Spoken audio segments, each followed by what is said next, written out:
जय हिंद मेरे सभी प्यारे बच्चों, आप सब कैसे हैं। मानता हूँ सभी स्वस्थ होंगे, मस्त होंगे, पढ़ाई में अब व्यस्त होंगे, क्योंकि पढ़ाई तो मैं बस इसी टाइम करनी होती है। मैं बार बार कहता हूँ, जनवरी में आकर सोचते हैं बच्चे सब कुछ पढ़ लें, सब कुछ पढ़ने में अब हमारा है, बाकी पूरे साल सब तुम्हारा है, मतलब जो टीचर पढ़ा रहे हैं उनका।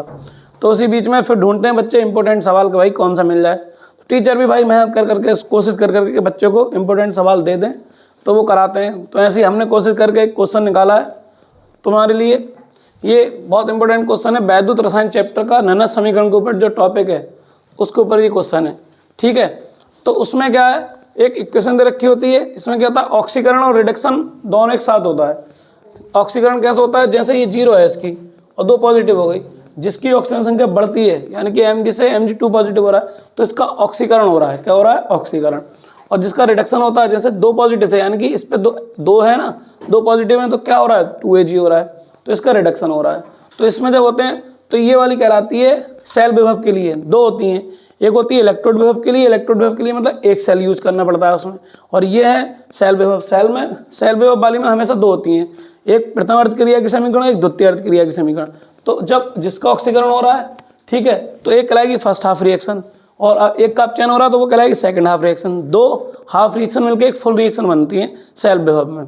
तो सेल विभव का जो फॉर्मूला आएगा ये निकालना है हमें। ई सेल निकालने का जो फॉर्मूला आता है वो पहला आता है E cell is equal to E naught cell, हाँ 0.0591 अपॉन n log 10 बेस पर, यहाँ लिख देते हैं हम ऑक्सीडेशन भी लिख देते हैं, अपॉन क्या लिख देते हैं रिडक्शन, ठीक है। अगर इसको और अच्छे से लिखना है तो ई सेल इजिकल टू लिख देंगे ई नॉट सेल, ठीक है 0.0591 अपॉन n log 10 बेस पर। ऑक्सीडेशन किसका हो रहा है Mg2 पॉजिटिव वाला का। ये वाले जो होते हैं जिन पे कोई चार्ज नहीं, जैसे Mg है और यहाँ Ag है, तो इनका 0 हो जाता है। जब हम सॉल्व करते हैं रिएक्शन को, जब देखेंगे तो वहाँ 0 हो जाता है। तो अब बचा क्या, एक तो आएगा Mg2 पॉजिटिव और नीचे आएगा Ag पॉजिटिव, और जो इस पर 2 लगा हुआ है वो पावर में आ जाता है, ठीक है। इतना ये फार्मूला लिखना आ गया। ये होता है जब हम प्रूफ करके लेकर आते हैं तो ये फार्मूला निकल कर आता है, उसमें हमें बस वैल्यू पुट करनी है,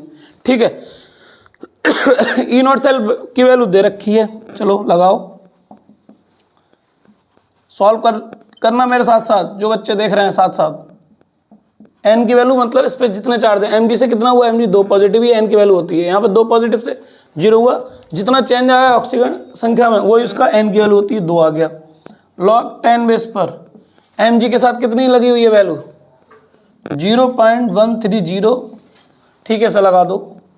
और इसकी क्या लगी हुई है 0.001 की पावर कितनी है 2, तो 2 लगा दो, ठीक है। इतना हो गया। अब चलो आगे चलो भाई, चलो E cell is equal to 3.17 minus 0.0591 upon 2 log 10 base पर। इसको थोड़ा सॉल्व कर लो, कितनी बार, 2 बार लिखो, 2 बार है ना तो 2 बार लिखेंगे। 3 है, 3 से ये 4 थे, 1 इसका बचा और 4 इसके बचे, तो कितने हो गया 5 हो गए, ठीक है। चलो आगे चलो, इसके बाद जो हम सॉल्व करते हैं बचपन की तरह, ई सेल बराबर 3.17 माइनस 0.0591 अपॉन 2 log 10 बेस पर कितना आएगा 13 गुणा 10 की पावर 6 हो जाएगा। बताओ क्या कहते हो, यस या नो। 13, ये एक 0 इसको इसे दे दिया हमने, ठीक है, तो इसका कितना आएगा वाला 6 हो जाएगा। अब इसका फॉर्मूला बताओ, मल्टीप्लाई वाला का क्या होता है। अगर 2 चीज़ें मल्टीप्लाई में होती हैं तो काय में आ जाती हैं, बोलो बोलो भाई, अगर मल्टीप्लाई में आती है, हाँ किसमें, प्लस में आ जाती हैं। log 10 बेस पर 13 लगाओ ब्रैकेट, 13 प्लस log 10 बेस पर 10 की पावर 6। अब ये वाली वैल्यू जो आई है ना, ये log 10 बेस पर 13, ये एग्जाम में लास्ट में दे रखी होगी, ठीक है, या पेपर के क्वेश्चन के नीचे दे देता है। अगर नहीं है तो थोड़ी कोशिश कर लोगे कि याद रख लोगे। इसकी होती है 1 पॉइंट, देखो log 10 बेस पर 10 की होती है 1, तो अब ये 13 है तो इसकी कितनी है 1.11 होती है। फिर ये वाला क्या होता है 6 आगे आ गया log 10 बेस पे 10 मतलब सेम पे सेम की वैल्यू कितनी होती है 1 होती है।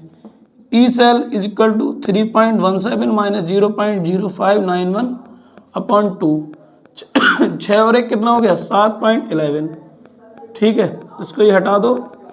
अब इसकी मल्टीप्लाई कर दो। ई सेल 3.17 0.0591 इसकी मल्टीप्लाई कर लो पूरी, कितना आएगा करके बताओ फटाफट, रीचेक करेंगे। फिर पहले 5 9 बन के मल्टीप्लाई कर लो 7 1 1 से 195, फिर 195, फिर 7 एकम 7 7 में 63 का 3 और 7 पंजे 45 45 और कितना 6 51 1 9 और 1 10 5 और 9 14 और 7 21 का 1 5 और 3 8 8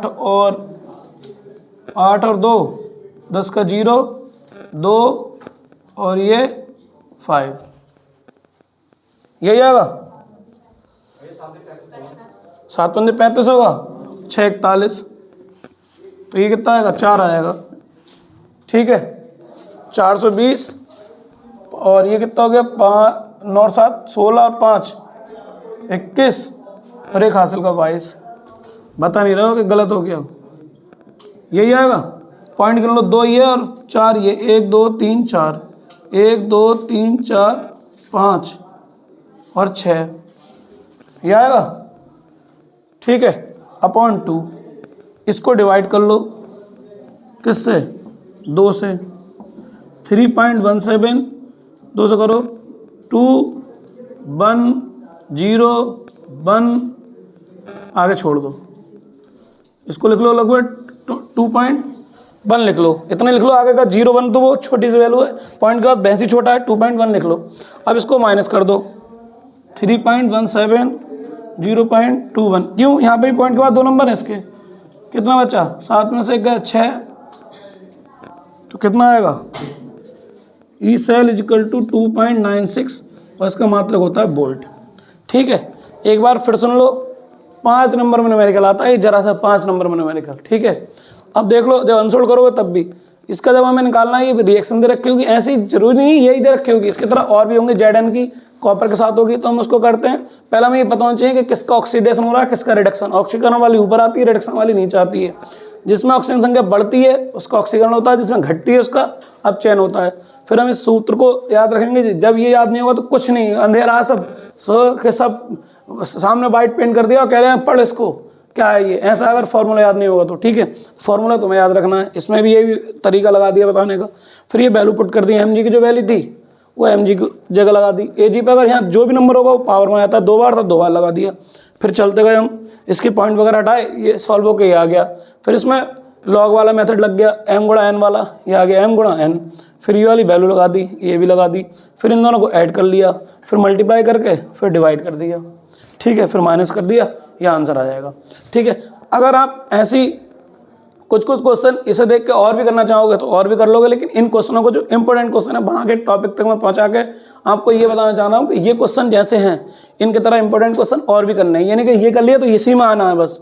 ठीक है बस, लेकिन टॉपिक बता दिया कि यहाँ वाले क्वेश्चन से, यहाँ वाले टॉपिक से क्वेश्चन उठते हैं। ठीक है तो आज के लिए इतना ही। मैंने 2 क्वेश्चन पीछे वाली वीडियो में कराए थे, आज एक ही करा रहा हूँ, इसको करो और उसके बाकी जो क्वेश्चन है वो करके देखो, और जब नहीं हो तो मुझे कमेंट करो नीचे लिख के। ठीक है तो आज के लिए इतना है, मिलते हैं अगली वीडियो में। जय हिंद, थैंक यू।